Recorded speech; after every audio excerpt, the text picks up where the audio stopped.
말씀 하나 나눠볼까요? 요한복음 1에서 10장 1에서 6절 말씀을 교독해서 읽을게요. 제가 먼저 읽겠습니다. 내가 진실로 진실로 너희에게 이르노니 문을 통하여 양의 우리에 들어가지 아니하고 다른 데로 넘어가는 자는 절도며 강도요. 문지기는 그를 위하여 문을 열고 양은 그의 음성을 듣나니 그가 자기 양의 이름을 각각 불러 인도하여 내느니라.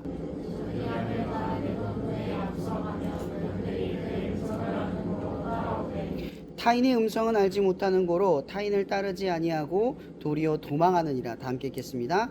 예수께서 이 비유로 그들에게 말씀하셨으나 그들은 그가 하신 말씀이 무엇인지 알지 못하느니라. 아멘. 여러분, 21세기의 그 기독교의 가치관 중에 가장 떨어진 가치라고 치자면 아마 순종이라는 단어일 거예요. 여러분, 교회에서 순종 해야 된다라는 말을 들으면 어떤 기분이 드세요? 마치 내 의지를 꺾어야 되고 내 감정을 꺾어야 되고 내가 하기 싫은 걸 해야 되는 그런 느낌이 들죠. 뭔가의 강압적인 느낌을 받게 돼요. 근데 이 기독교에서 순종이라는 단어, 이 단어가 가진 의미는 사실은 복종을 의미하는 게 아니에요. 그럼 복종은 뭐죠? 내가 굴복당하는 거예요. 내가 서렌당하는 거죠. 그냥 그 상대의 힘, 권위 있는 사람에게 그냥 뭐예요? 시키는 대로 따라가고 끌려가는 거예요. 이걸 복종이죠. 이 복종의 마음은 대부분 어떤 마음이 드냐면 언제 끝나지? 왜 나만 시키지? 왜 이렇게 힘들지? 이거 꼭 해야 되나? 라는 생각을 갖게 돼요.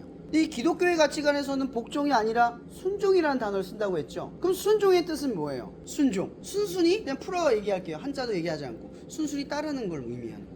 순순히 따르다. 여기서 순순히 따르다는 건 뭐예요? 억지로 따르는 것이 아니라 여러분들이 스스로 따라가기를 자청한다라는 거예요. 내가 그렇게 하기로 마음을 먹는다는 거죠. 이 기독교의 논리에서 순종이 이러한 복종을 넘어선 순종의 뜻을 가질 수 있는 극단적인 이유가 뭐예요? 왜 그럴 수가 있죠, 우리는? 왜 예수의 말씀, 하나님의 율법 이런 것들을 지키면서 내가 하고 싶은 것, 내가 하기 싫은 것 이런 것들을 구분지으면서 따라갈 수 있냐는 거죠. 이유가 단순하잖아요. 되게 쉬워요. 여러분들은 모두 누구의 은혜로 이 자리에 있냐? 예수의 은혜로 이 자리에 있는 거예요. 예수의 은혜가 뭐죠? 예수가 우리의 죄를 대신하여 십자가에 매달려 죽으신 것. 우리가 그분을 따르기로 마음먹은 이유는요, 은혜를 받았기 때문이에요. 은혜를 받았기 때문에. 여기서 말하는 은혜는 여러분들의 동의가 필요해요. 영접하다. 그럼 하나님을 믿는다라는 말은 또 다른 말로 말하면 영접하다라는 뜻이에요. 내 안에 받아들인다. 그분을 받아들인다는 뜻이에요. 은혜를 받아들이는 거죠. 모든 사람, 그러니까 요 교회에 있는 사람들은 최소한 누구를 알아요? 예수를 알고 믿으면 구원받는다라는 사실을 알아요. 그럼 저 세상 밖에 있는 사람, 복음을 한 번도 듣지 않은 사람들은 뭘 몰라요? 예수도 모르고 예수를 통해 구원받는 사실을 몰라요. 그쵸? 근데 여러분들은 알아요. 이게 뭐냐면 은혜라는 거예요. 은혜는 모든 사람에게 주어졌지만 그걸 받아들인 사람들만이 뭐예요? 교회에 나오고 순종을 한다라는 거죠. 은혜를 받아들인 사람. 내가 힘들고 지친데 맞아, 그분이 나를 위해 죽으셨어. 지금 내가 살아가는 모든 삶은 그분이 나를 위해 죽으셔서 할 수 있는 일이야. 난 어차피 죄의 싹시였고 그 끝은 사망이었어. 내 인생엔 희망도 소망도 없었어. 근데 그분을 따르기로 마음먹는 순간 내게 희망과 소망이 생겨났고 목적이 생겨났어. 나는 이제 구원받았어. 이제 그분 없으면 아무것도 아니야 라는 마음을 스스로 기꺼이 받아들이는 것, 이걸 순종이라고 해요. 근데 복종하는 사람, 아까 제가 뭐라 했죠? 똑같은 일이 하나님 앞에 어떤 일이 주어져요. 미션이 주어진다 쳐요. 복종하는 사람의 마음의 상태는 어때요? 아까 얘기했던 왜 나야, 이거 꼭 해야 돼? 이런 마음이 먼저 들어요. 그럼 순종하는 사람들의 생각은 어떨까요? 똑같을 수 있어요. 근데 생각의 차이가 발생하죠. 이 일을 극복할 때 이런 생각을 해요. 그분이 나를 위해 죽으셨어. 그게 나를 극복하게 만드는 거예요. 은혜를 받은 사람들은 끊임없이 이 생각을 해요. 그분이 나를 위해 하신 일을 생각해요. 내가 아무리 힘들고 지쳐도 그분이 나를 위해 하신 일은 더 크다. 여러분들의 삶의 고난과 비난과 핍박, 요즘 그 축구 얘기가 한참 뜨겁죠. 그 이강인 선수 뭐 여러 가지 이야기가 있지만 뭐 그 얘기를 다 떠나서, 여러분 세상은 비난을 받으면, 누가 뭐 잘못하면 그냥 비난받기가 쉬워요. 너무 쉽죠. 그죠? 근데 교회 안에서 이 비난이라고 하는 것을 우리가 수긍을 할 때 우리는 어떻게 반응을 해요? 누가 여러분 비난을 해요? 교회는 어떻게 반응을 해요? 여러분들 그리스도인일 때 순종을 한다는 거죠. 누군가 나에게 지적을 할 때도 마음에 들지 않을 때도 그 지적하는 사람이 좀 껄끄러울 때도 우리는 순종이라는 단어를 꺼내 사용해요. 이건 굴복하는 게 아니에요. 이기는 거죠. 제가 예전에 이 말씀 전한 적 있을 거예요. 교회에서 승리하세요 이런 단어 써요. 그죠? 여기서 말하는 승리가 뭐예요? 쟤랑 나랑 싸워서 내가 주먹으로 싸워서 내가 힘으로 이기는 거예요? 잡아뜨리는 거예요? 그게 이기는 건가요? 세상에서? 교회에서 그걸 말하지 않잖아요. 이기는 게 뭐예요? 얘가 나를 화나게 했어. 근데 그리스도의 사랑을 머금고 참아냈어. 그럼 뭐예요? 이걸 뭐라고 얘기해요? 이겨냈다라고 얘기해요. 이게 승리했다라고 이야기하는 거죠. 그럼 제가 오늘 말씀의 제목을 뭐라고 얘기했냐? 팔로워라고 얘기했어요. 요즘은 이 팔로워라는 단어를 거의 인스타에서 많이 사용하죠. 팔로워, 팔로잉, 그죠? 이런 팔로워, 팔로잉. 여러분 누군가를 내가 예를 들어서 주아가 지영이를 팔로우를 해요. 그럼 주아가 지영이를 완전히 닮아가나요? 안 닮아가죠. 그냥 내가 팔로우를 한 거죠. 내가 저 사람과 친구의 관계를 맺겠다 약속만 한 거죠. 제가 왜 이 얘기를 하냐면 요즘의 시대는 모든 게 라이트, 가벼워졌어요. 내가 따르겠다 하면 그냥 친구 정도만 할 거야. 내가 따르는 건 요 정도만 할 거야. 신앙도 비슷해져 가요. 내가 순종을 하잖아요. 난 여기까지만 순종할 거예요.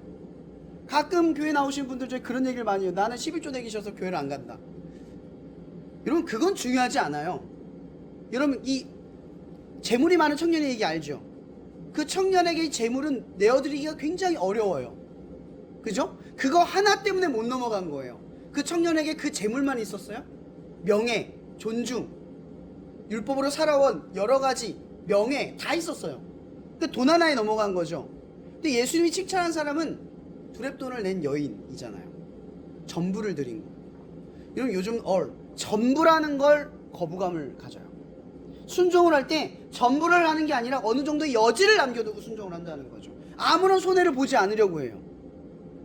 이런 순종은요 손해를 보지 않고 얻을 수가 없어요. 여러분 하나님께 순종한다라는 게 뭐예요? 예수가 우리를 위해 죽었다라는 건 여러분들의 가치를 증명하신 거예요. 하나님의 아들이 여러분을 대신해 죽었고 여러분들이 그만한 가치가 있다라는 거죠. 근데 뭘로 그걸 보여주셨냐? 사랑으로 보여주신 거예요. 요한복음에 유명한 말씀이 있죠. 가룟 유다가 예수님을 팔자러라. 그러나 예수님께서는 그들을 끝까지 사랑하신다라고 말씀을 정리해요. 예수님께서는 12제자, 특별한 이상한 제자들도 많았지만 다 도망갔잖아요. 예수님 십자가에 매달 다 도망갔잖아요. 근데 성경은 뭐라고 했냐면 예수님이 끝까지 그들을 품고 사랑했대요. 죽는 순간까지 그들을 버린 게 아니라 사랑했대요. 포기하지 않았대요. 여러분들이 하나님께 순종할 수 있는 이유는 이거예요. 그분이 우리를 사랑하기 때문에. 여러분 제가 만약에 영웅이를 엄청 사랑한다고 칩시다. 내 아들이야. 근데 내가 얘한테 뭔가 순종을 요구할 거예요. 그죠? 내가 얘를 사랑하는데 얘한테 손해되는 것을 순종을 요구하겠어요? 절대 아니죠. 그 순종이 부모님의 보기에 자기가 납득하기는 어려워도 이게 자식에게는 필요한 일이기 때문에 시킬 수 있는 거예요. 요즘 손흥정 씨가 손흥민 때문에 더 주가가 올라가잖아요. 그가 하신 말들이. 저는 요즘 축구 얘기를 보면서 그 생각이 진짜 나요. 실력보다 뭐다? 인성이다. 여기 실력 아무리 좋아야 인성 나쁘면 끝나는 인생이에요. 유튜버들도 갑자기 떴다가 사라지는 사람들을 보면 대부분 실력은 있지만 뭐가 없어요? 평소에 하던 행동이 그에 미치지 못할 때가 참 많아요. 결국 성공보다 중요한 건 뭐예요? 인성이라는 거죠.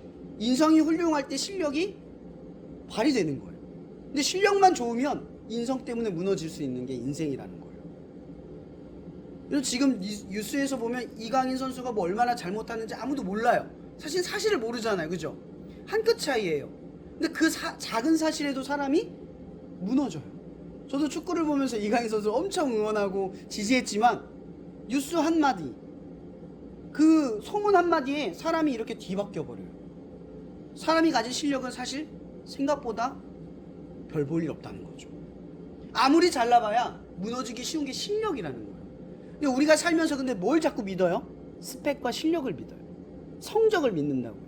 우리를 지키지도 못하고 설명도 못하는 거, 쉽게 무너지는 걸 믿어요. 그걸 따라가죠. 그게 마치 나를 지켜줄 거라고 생각한다는 거죠. 제가 아까 서두에 그 얘기했죠. 인스타는 가벼운 마음으로 우리가 팔로우를 해요. 여러분 성경에서 이야기하는 팔로우, 따라가다라는 게 어떤 의미죠? 예수님께서 베드로에게 이야기할 때 뭐라고 했어요?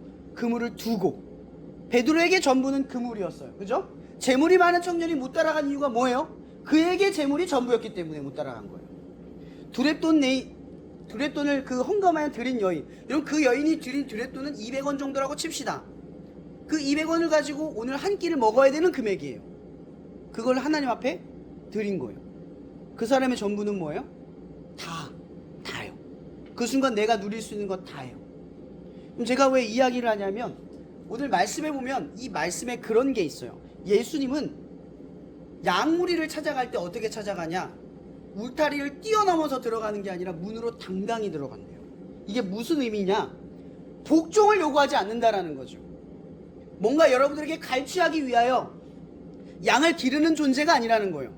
예수님은 여러분의 마음에 그냥 들어가요. 왜요? 그분의 사랑을 믿었기 때문에 우리는 그분을 받아들이기가 쉬워요.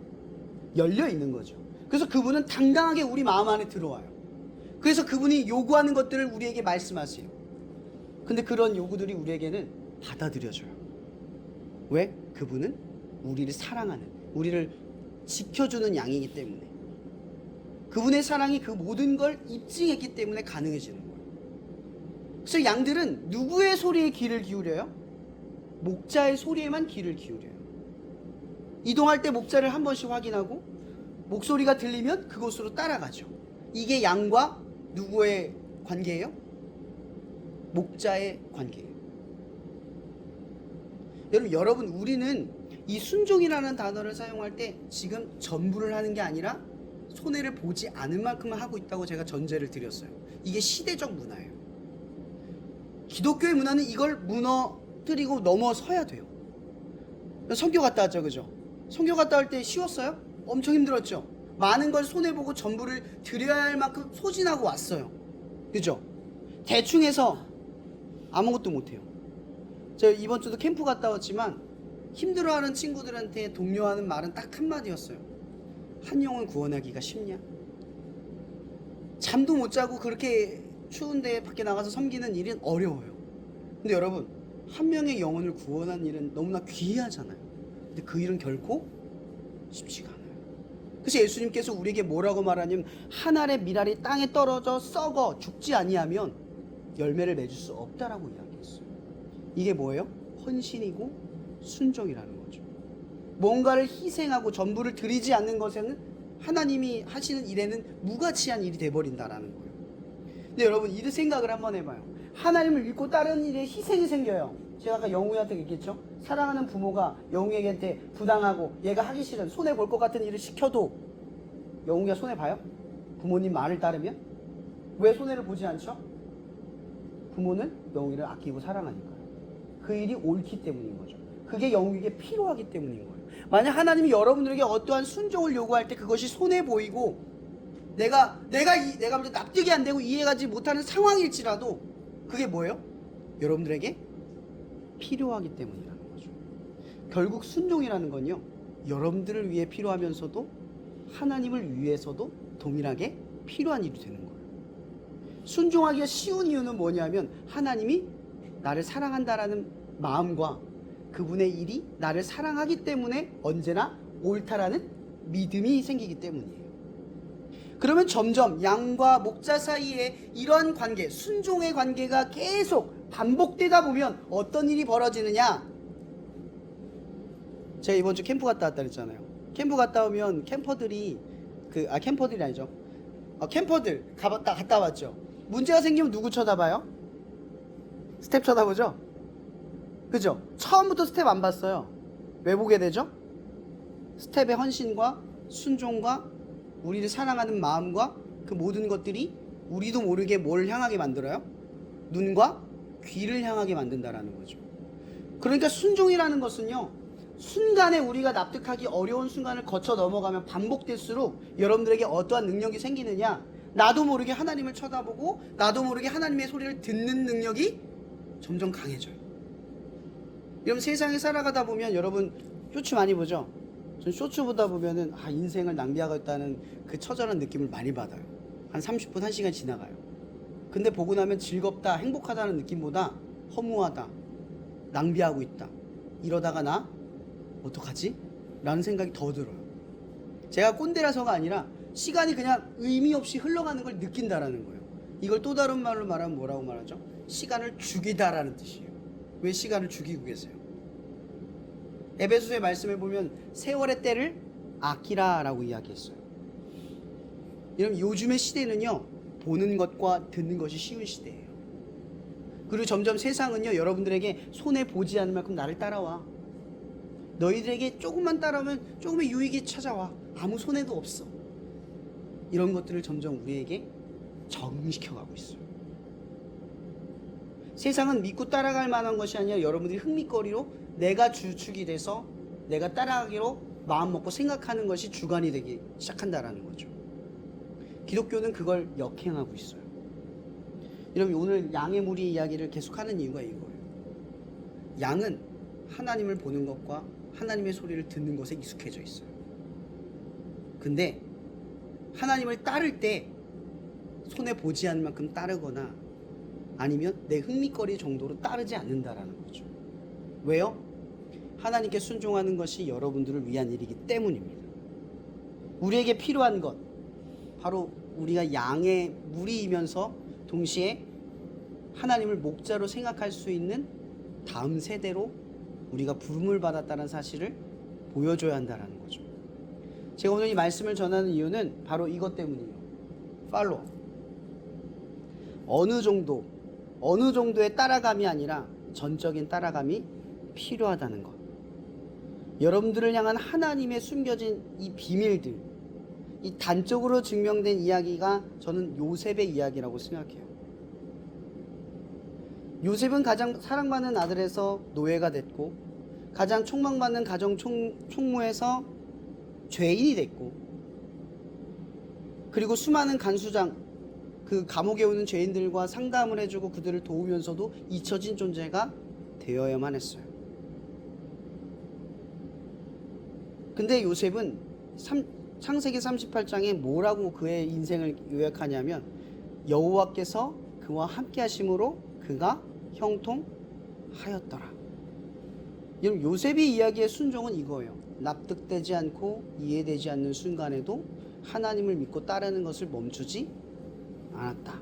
이것이 뭐다? 순종이라는 거죠. 저는 요셉의 인생이 가장 멋진 인생이라고 사실 생각해요. 창세기 50장 20절, 제가 제일 좋아하는 구절이에요. 저는 제가 마지막에 죽을 때 이 이야기를 할 수 있는 인생이었으면 좋겠어요. 당신들께서는 나를 해하려 하였으나 하나님께서는 이 모든 것을 선으로 바꾸사 오늘과 같이 오늘 이때에 이 수많은 사람들을 구원하시기 위해 나를 보내셨습니다. 여러분, 수긍되지 않는 요셉의 인생이 총리도 되고 뭐도 됐지만, 요셉이 자기의 인생을 요약할 때 딱 한마디 하는 거예요. 이 모든 건 지금 많은 생명이 구원된 일과 하나님의 일과 그리고 또 나를 위한 완벽한 하나님의 계획이었습니다. 전 끝으로 이 말씀으로 마치려고 합니다. 여러분, 순종은 하나님의 계획을 맛보는 유일한 통로입니다. 그리고 또 하나, 세상처럼 손해보지 않는 정도의 순종, 적당히 따르는 모습이 아니라 계속해서 여러분들이 순종을 할 때 묵상하고 생각하면서 내가 전부를 드리는 순종을 하고 있는지, 전부를 맡기는 순종을 하고 있는지 생각하는 여러분이 되기를 바랍니다. 이러한 자들의 인생을 성경은 이렇게 한 줄로 요약하는 겁니다. 여호와께서 함께 하심으로 그가 형통하였더라. 여기서 말하는 형통은 하나님이 의도한 인생이 되었다라는 뜻입니다. 기도하고 마칠게요. 사랑해 주님 감사합니다. 이 충주 땅에 하나님의 말씀을 붙들고 청소년 그리고 학교를 위해 이렇게 함께 예배를 드리고 그리고 친구들을 위해 중보하고 기도하는 우리가 있게 해주셔서 너무나 감사합니다. 하나님, 이 시간 우리가 하나님 앞에 말씀을 붙들고 나아갑니다. 우리가 전부를 내어드리기는 정말 어렵지만 그렇게 조금씩 전부를 내어드리는 이 훈련들을 통해 하나님께 맡기는 인생이 되고 결국에 하나님이 완벽한 계획으로 나의 인생을 완성하셨다라고 멋지게 고백할 수 있는 좋은 귀한 청년들이 될 수 있도록 또 그 세대가 되어줄 수 있도록 좀 우리를 축복하여 주시옵소서. 세상에 귀 기울이기 쉽고 세상을 바라보기 쉬운 이 시대에 하나님을 바라보고 하나님의 목소리에 청종하여 들을 수 있는 다음 세대 되게 하여 주시옵소서. 모든 것에 감사하며 살아계신 예수님의 이름으로 기도합니다. 아멘.